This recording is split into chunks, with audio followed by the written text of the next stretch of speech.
திருவள்ளூர் அருகே பட்டறை பெரும்புதூரில் குடியிருப்புகளை மழைநீர் சூழ்ந்ததால் மக்கள் பாதிப்புக்கு ஆளாகியுள்ளனர். இது தொடர்பான தகவல்களை செய்தியாளர் லோகநாதனிடம் கேட்டு பெறலாம். லோகநாதன், தற்போது அங்க எத்தனை வீடுகளுக்குள்ள மழைநீர் புகுந்திருக்கு? மக்களுக்கு அத்தியாவசிய பொருட்கள் கிடைக்குதா?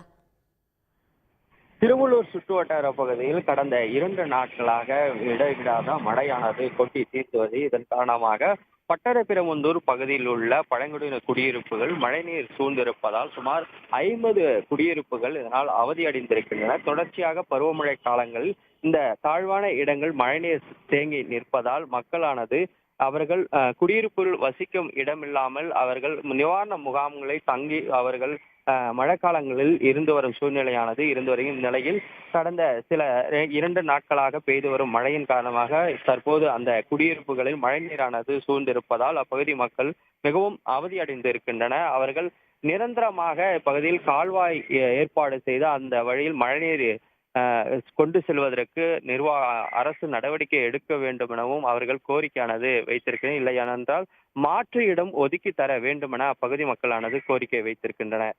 உடனுக்குடன் செய்திகளை தெரிந்து கொள்ள சன் நியூஸ் பெல் ஐகானை கிளிக் பண்ணுங்க.